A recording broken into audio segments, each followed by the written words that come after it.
Assalamualaikum dan selamat sejahtera. Nama saya Abdul Reza Daniel bin Abdul Rahman dan nombor metrik saya ialah 10DTK 19F1020. Dan hari ini untuk praktikal 6 iaitu Diagnosis Maintenance and Security, saya kena install beberapa aplikasi dan aplikasi yang pertama yang saya perlu install ialah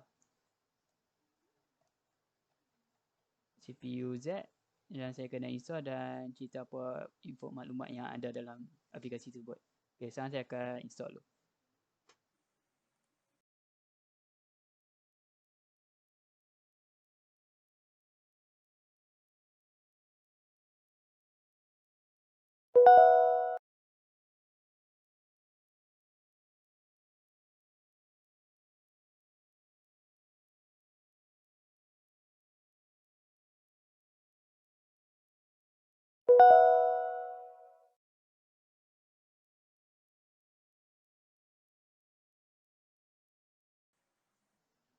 Okay, saya dah install dan buka dah CPU Z punya aplikasi. Sekarang saya akan cerita semua tab ni apa maksud dia. Untuk tab CPU dia akan tunjukkan informasi mengenai CPU seperti macam nama CPU tu, dia punya core speed dan core dan banyak thread dia ada, dan ada banyak lagi informasi macam dia punya package apa semua dan maklumat yang ada pada CPU tu. Okay, sekarang saya akan buka pada tab mainboard. Mainboard dia tunjuk maklumat mengenai motherboard yang PC yang guna-guna lah ni, iaitu seperti dia punya manufacturer, model, bus spec semua, dan BIOS dia pakai brand apa, iaitu American Megatrend, dan maklumat seperti yang ada macam tu lah untuk motherboard.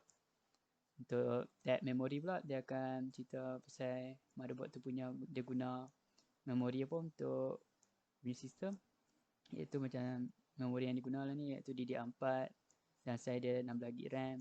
Dia berapa channel, iaitu 2 channel atau single channel, angka frequency speed dia tu. SPD tab dia macam untuk memori juga, tapi lebih dalam ni dia punya memori, fokus pasal memori tu saja, iaitu macam banyak informasi mengenai model manufacturer, DRAM manufacturer, speed dia DDR4 semua ada sini juga, tapi dia lebih banyak lagi informasi mengenai memori tersebut.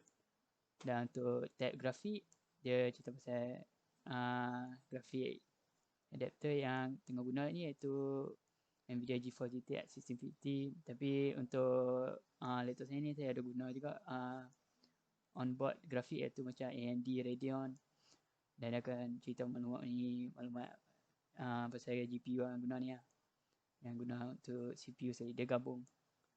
Tapi fokus dia yang paling guna ialah Nvidia GeForce GTX 1650 ni lah. Dia akan cerita pasal dia punya board manufacturer, dia GDDR6 atau apa-apa, size, type, vendor, macam tu. Dan sekarang untuk tab bench, ini bench ni untuk nak bench CPU lah, macam nak test dia punya speed apa semua, dia punya core thread semua, nak tengok dan compare dengan CPU lain, berapa banyak load dia boleh terima semua. Okay, itu je untuk tab ni. Dan lastly ialah tab about. Tab about dia cuma maklumat mengenai aplikasi ni, iaitu about CPU Z, dia punya version dan apa software ni, dan juga maklumat mengenai PC ni punya Windows version, macam Microsoft Windows 10, HomeSync 64-bit, dan dia pakai DirectX berapa, iaitu DirectX 12 dalam maklumat macam tu. Okay, setakat ni saja untuk part pasal aplikasi CPU Z.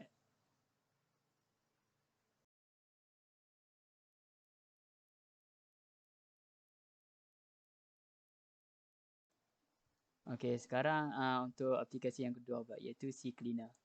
Saya akan install dulu.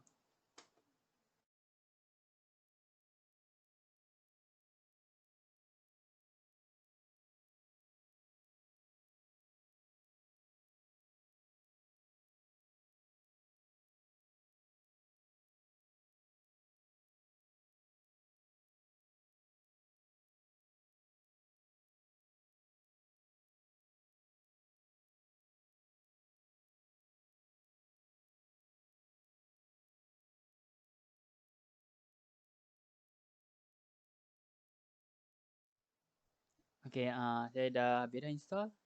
Dan sekarang saya akan terangkan setiap tab yang ada kat belah kiri ni. Yang mula sekali iaitu health check. Health check, kalau maksud dia macam dia akan check PC anda untuk macam semua masalah yang ada, macam contoh saya ada run ni tak, macam privacy, nak buang tracker dan buang jump file macam space dan untuk speed, untuk bagi kalau ada saya tak ada ni, kalau ada dia akan macam stop macam aplikasi yang guna macam startup ke apa masa buka Windows untuk bagi cepat sikit dia boot masuk Windows. Dan untuk security macam kalau ada apa macam antivirus ke apa kan nak tambah boleh juga. Tapi yang ni dua app ni adalah untuk pro nya. Nak upgrade ke pro boleh upgrade kat tab bawah ni sekali. Okay, sekarang saya akan pergi ke tab yang seterusnya iaitu custom clean. Custom clean dia macam yang ni juga, dia macam untuk bagi clean space ni. Tapi cara lebih dalam boleh pilih untuk setiap browser yang kita guna. Macam saya guna Microsoft Edge, Chromium, Internet Explorer. Itu yang bukan saya setakat browser je, dia ada juga untuk Windows Explorer, System dan Advanced. Advanced ni lock sepatutnya untuk apa yang dah upgrade lah. Tapi boleh buang macam file-file macam contoh macam cookies, download history, last download location, internet cache, internet history semua disebelin type URL. Boleh buang bagi ada ruang sikit lah untuk bagi cepat sikit PC, bagi ada ruang daripada asyik duk penuh dengan file junk je yang tak guna. Dan sekarang saya akan pergi ke sebelah dia, itu untuk application. Application pun sama juga, dia macam ada fokus untuk aplikasi tertentu macam Microsoft Windows, Windows Store, Multimedia, Utilities dan Windows. Dan atas ni aplikasi macam Firefox ni sama juga dengan browser, tapi dia fokus pada third party punya browser. Sama yang macam multimedia, dia akan buang semua informasi yang dia bagi yang mana tak guna. Kalau tak mau nak simpan kat masuk maklumat ni boleh juga, dan boleh antik je. Okay, sekarang saya pergi ke tab yang ke bawah dia pula, iaitu driver update. Driver updater ni untuk update driver lah guna. Dia akan search kita punya PC untuk driver yang tak update lagi dan update ke yang terkini. Dan sebenarnya saya akan pergi ke tab registry. Registry ni dia akan search dan tengok ada masalah ke dengan registry, macam error ke ataupun corrupted ke yang boleh menyebabkan slow sikit kita punya nak proses tu. Dia akan search dan akan selesaikan masalah ataupun delete ataupun betulkan. Okay, itu dia untuk registry cleaner. Dan sekarang untuk tool dia ada banyak benda. Untuk macam software update ni, untuk program-program yang kita guna, dia akan check dan cari yang mana dah update, yang mana boleh update. Dan install kita boleh uninstall macam dekat setting kan, boleh uninstall. Tapi kat sini pun boleh uninstall kat aplikasi yang kita ada install dah. Dan startup yang guna untuk startup untuk macam Discord ke apa ke, Advanced System ke atau Steam ke, dia startup terus masa buka on PC. Kalau slow sangat PC nak startup, boleh juga tekan untuk disable bagi tutup ni supaya dapat tak start up masa PC turn on. Sekarang untuk browser plugin, dia macam extension untuk browser, macam extension macam saya buat adblock ke apa ke, saya boleh enable atau disable melalui aplikasi CC Cleaner. Itu disk analyzer, dia akan check untuk ada masalah dengan punya disk, takut ada error ke apa, dia boleh cari kat sini. Yang check disk untuk command prompt. Duplicate finder ni dia akan cari file yang macam ada lebih daripada 2. Dia akan cari daripada C atau D dan tengok satu-satu. Kalau ada duplicate, dia akan delete yang duplicate-nya. Dan kita boleh pilih lah lepas dah habis search tu untuk tengok kalau nak simpan ke tak. Okay, kemudian system restore, ya, macam Windows punya system restore lah. Kita boleh set untuk buang yang system restore yang kita pilih automatic dekat Windows, dan buang je. Kita boleh tekan pilih dan remove. Ini saya buat set untuk tarikh ni je. Ni je ada tempat. Okay, sekarang tu tab drive wiper. Drive wiper ni macam saya cakap macam format tapi untuk hard disk. Tapi kalau boleh cucuk pendek dia akan keluar agak. So yang ni kena hati-hati sikit, takut silap pilih itu pilih C dan boleh terformat terus hard disk, so agak bahaya. Okay, ini kena nak buat boleh tak. Okay, sekarang saya akan pergi ke tab option ni tak ada apa. Ni option untuk CC Cleaner punya setting. Kalau nak buat macam smart cleaning ke, scheduling ke, exclude pun boleh ke, update untuk yang terkini je pun boleh. Tu nak upgrade pro. Itu saja saya rasa untuk aplikasi CC Cleaner.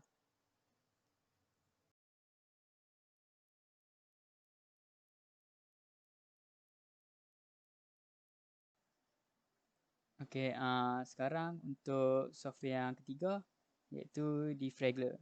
Saya akan install dulu.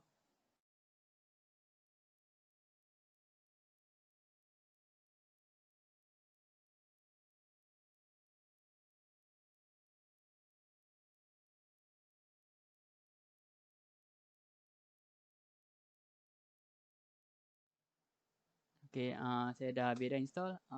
Dan sekarang saya akan terang sikit mengenai aplikasi Defraggler ni. Defraggler ni dia macam aplikasi yang akan defrag kita punya storage, iaitu kita punya hard disk, dan dia lebih fokus pada hard disk yang menggunakan macam apa, disk lah, daripada SSD ataupun NVMe SSD apa. Sebab kalau guna untuk NVMe SSD atau SSD biasa, dia akan boleh rosakkan lah, bagi apa, pendekkan dia punya jangka umur daripada cepat mudah rosak. Lebih baik guna aplikasi Defraggler ini untuk macam hard disk. Okay, sekarang saya akan terangkan tab yang ada kat bawah ni. Tab atas ni cuma biasa je, cuma quick tab macam action, setting dan help dan untuk menerima maklumat. Tapi saya akan terangkan tab-tab yang ada kat bawah ni dulu. Okay, yang tab pertama itu drive C. Bila ada pilih ni kita boleh ubah untuk nak fokus pada drive C ke atau drive D. Yang itu partition ni sebenarnya satu disk yang sama yang dipartitionkan jadi dua. So saya nak fokus pada C. Ya, okay. Untuk tab pertama ni iaitu dari C, benchmark drive ni untuk nak check untuk dia punya read dengan write speed dia. Macam untuk maklumat, untuk speed dia, kelajuan apa semua tu. Yang kita boleh guna benchmark ni. Dan kita boleh terus analyze nak tengok boleh tak nak defrag ke tak. Sebab saya pakai SSD, so saya tekan try nak analyze sebab mungkin boleh rosak. So tengok ni cuma tunjuk contoh cuma terangkan saja. Dan batuk timbang ni terus lepas habis analyze boleh terus timbang. Dan tekan anak panah ni dia akan tunjuk setakat bukan optimize saja, boleh ikut optimize untuk bagi cepat sikit optimize tu. Optimize cuma bagi speed untuk load aplikasi tu nak laju sikit lah. Tapi kalau nak bagi semua aplikasi macam load dengan susunan elok dan dapat mungkin save ruang kalau optimize semua tu, kita kena buat defrag dan quick defrag, sama nak bagi quick defrag atau nak bagi cepat quick. Tapi sebenarnya defrag nak bagi full defrag untuk bagi susun semua file-file dekat dalam storage tu bagi elok supaya senang nak load dan read dengan cepat. Okay, itu je untuk tab ni. Dan file list, bila kita defrag dia akan tunjuk bila dia modified apa semua tu. Kalau dia ada ubah tempat yang sikit untuk bagi dia optimize laju, dia akan tunjuk size, type dan modified dan pair apa semua tu. Untuk search, dia akan search parameter untuk mana kita nak fokus pada satu tempat dalam storage tu. Laju dan sebelum ni kita nak buat lagi berapa ruang, daripada berapa banyak yang nak fokus, atau contain file name boleh ke, semua tu. Lepas tu tab drive map, yang ni akan tunjuk macam map untuk macam untuk atas ni, iaitu ini macam dia tunjuk apa yang ada dalam kita punya storage. Sebagai contoh kita tahu yang ni macam slot Coco ni, di mana dia abang. Ini satu petak ni patutnya ruang memori lah. Macam slot memori semua ni. Dia akan boleh besar je. Dia akan tunjuk semua. Ya. Kalau bila defrag nanti, dah habis defrag, dia akan tunjuk apa yang semua-semua ni. Masa ni saya tak defrag lagi sebab dia banyak kelabu lah. Patutnya kan bila dah habis defrag, dia akan tunjuk ini adalah page file yang fokus. Dia akan tunjuk bagi kita gambaran apa yang ada dalam storage kita tu. Yang mana fokus untuk part-part apa. Okay, sepatutnya dia ada lagi dua tab kat sini, iaitu tab health dengan tab statistik. Tapi sebab saya punya hard disk ni sebab pakai SSD, dia ada macam bug sikit. Menyebabkan ada hilang. Ada SSD boleh kat, tapi SSD saya ni dia ada error apa, dia tak mau tunjuk dua tab ni. Tapi saya akan buat keluar gambar untuk sebagai contoh untuk apa yang ada dalam tab health dan statistik tu. Okay, sekarang untuk tab health, dia akan tunjuk health untuk kita punya hard disk lah. Dia akan tunjuk ada warning apa, ada masalah apa, dia akan tunjuk sini. Ini warning ni sebenarnya dia pakai smart system untuk check tengok ada masalah apa. Temperature, tengok berapa panas ke hard disk tu. Kalau guna panas dia akan beritahu yang di green sebab temperature dia okey. Akan tunjuk kat device description, firmware, interface semua tu, serial number, offside, rotation speed. Ya, maklumat ni kita punya hard disk lah. Ini lebih mendalam lagi maklumat dia dalam temperature semua tu. Sama juga tapi lebih mendalam, stock count semua. Okay, sekarang untuk tab yang terakhir sekali iaitu statistik. Ini bila kita selalu defrag atau optimize apa, dia akan tunjuk kat sini. Berapa banyak yang kita buat dalam, contoh macam ni kita buat longest defrag execution berapa lama, file defrag berapa banyak file yang kita defrag untuk bagi dia optimize lagi, fragment reduce, defrag execution adalah berapa banyak kali, dia akan tunjuk kat sini. Dan atas ni boleh set untuk berapa lama, yang macam dalam berapa hari, dalam bulan atau berapa tahun, berapa banyak, all time pun ada agak. Okay, sekat tu je untuk aplikasi ni iaitu Defragler.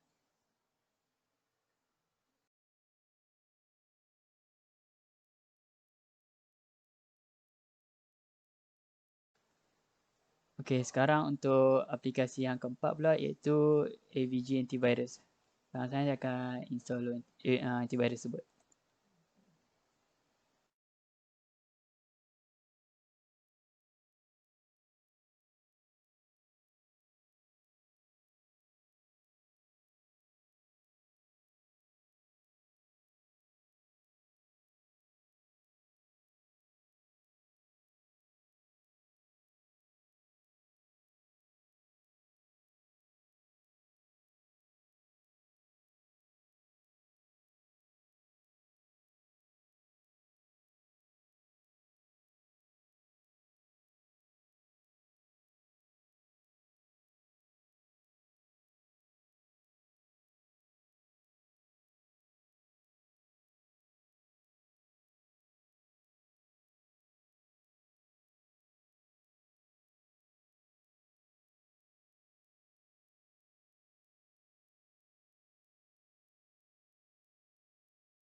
Saya dah habis install dah AVG Antivirus dan saya kena run first time scan, dan bila saya scan ada masalah event issue.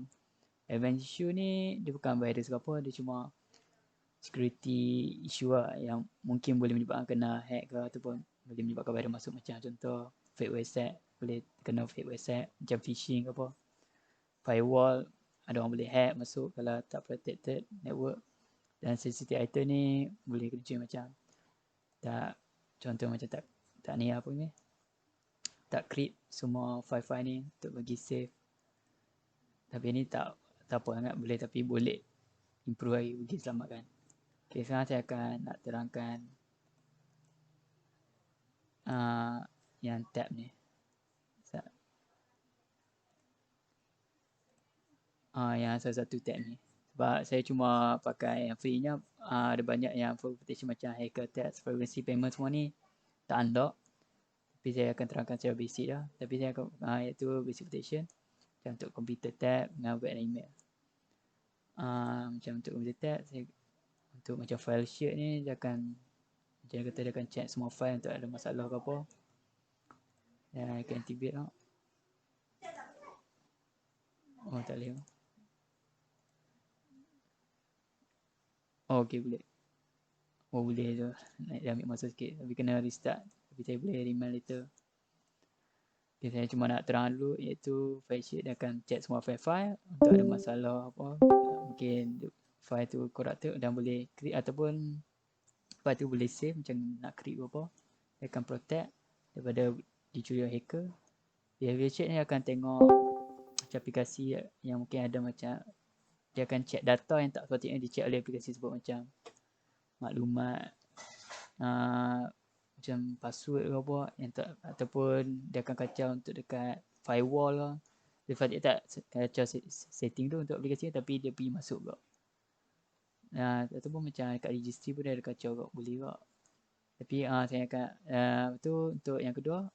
Itu atau ketiga, ransomware protection, untuk halang daripada kena ransomware. Ransomware ada macam malware yang akan lock PC tu dan kena bayar melalui duit ataupun bitcoin selalunya untuk hacker tu untuk buka balik PC. Tak boleh buat apa kalau kena tu, yang tak boleh apa kalau boleh bendungkan dengan pakai AVG antivirus, tapi kalau dah terkena memang tak boleh buat apa, antara bayar ataupun format lah. Lepas tu network inspector. Network inspector dia cuma check network kita mungkin ada masalah. Selalunya ada orang guna network kita untuk public network kan. Selalunya public network ada masalah apa. Itu sebab banyak orang akan guna public network kalau kita access. Macam McDonald punya wifi free apa. Situ memang bahaya. Network inspector ni akan tengok kalau ada aktiviti yang meragukan network tu. Dia akan tolong kita, ada info kita. Dia akan keluar tu, pergi ke web dan email lah. Itu web shape bila kita nak browse, lepas tu buat masuk ke web yang agak ragu, ini akan bantu kita untuk check tengok web tu selamat ke tak. Lepas tu email shield, dia akan tengok email tu, mungkin email tu mungkin ada link yang boleh bawa ke phishing site ataupun download virus, dia akan check ke. Dan kemudian hack alerts. Hack alert ni dia akan tengok account kita yang kita register, dan akan check tengok ada aktiviti yang pelik-pelik berlaku pada account tersebut walaupun kita tak guna. Lepas tu yang untuk kalau upgrade untuk dapat full protection punya, dia akan dapat menghalangkan hacker attacks, privacy, payments, untuk macam bank account semua. Privacy ni untuk macam browse lah, untuk browse secara privacy tanpa save file-file macam cache, browser history apa semua tu. Hacker attack ni tak pasti, tapi ada mengenai dengan network ataupun sistem software yang dapat halang. Itu yang untuk run smart scan ni saya boleh buat nak check virus melalui deep scan ataupun file folder tertentu je saya nak scan. Kalau saya cucuk USB, saya boleh cucuk USB.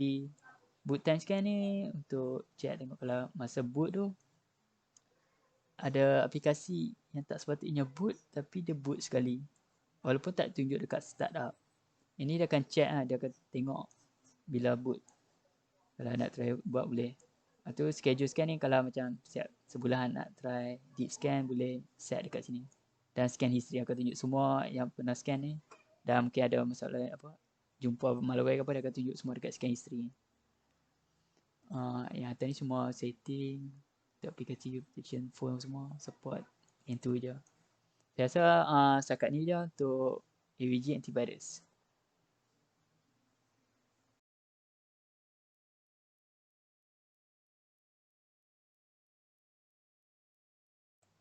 Aplikasi yang kelima pula yang saya perlu install ialah anti-malware software yang nama Malwarebytes. Sekarang saya akan install dulu.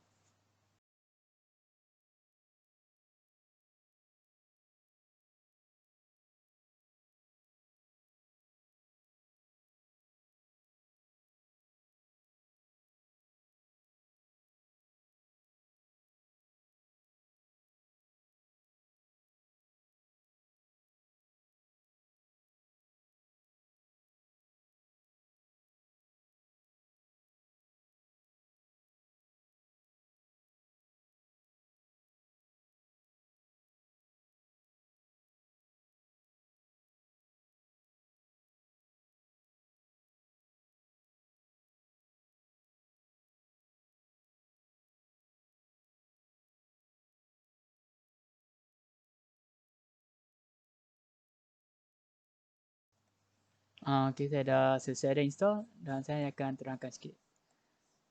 Bila kita scan, detection history ni akan tunjuk berapa banyak malware yang kita pernah jumpa, sebanyak kali yang kita pernah dah scan dah berapa lama dah. Dia akan tunjuk semua history sini. Kalau dia jumpa ada malware, dia akan tunjuk sini. Dan kita telah selesai. Ini untuk detection history punya tab yang lama. Sekarang untuk scanner, dia cuma tab untuk scan, untuk check tengok kita punya PC ada tak malware. Dan yang ketiga ni pula, iaitu real time protection. Ini dia akan check secara real time dah ni. Sekarang dia akan check sepanjang masa. Tengok web protection dan activate malware protection, ransomware protection, exploit protection. Dia akan check PC ni setiap masa. Dia akan check, tengok. Saya rasa setakat tu je untuk part ni.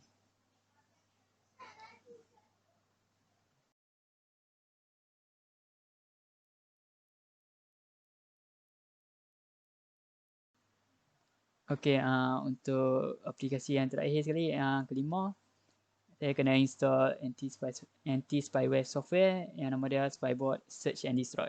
Okay, sekarang saya akan try install dulu.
Okey, bila dah selesai dah install, saya akan macam biasa akan terangkan semua poin yang dalam ni. Yang last season scan dia akan tunjuk, kalau bila dah start scan dia akan tunjuk berapa lama yang kita pernah scan dah. Dan kita boleh tekan scan untuk start scan.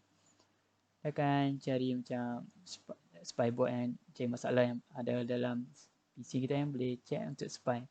Spyware ni macam lebih kurang macam malware, tapi dia akan hantar maklumat yang macam penting, macam password ke ataupun maklumat macam data yang private, yang barang file yang private, dia akan hantar dekat third party user, iaitu dekat orang yang kita yang hantar spyware tu kat PC kita.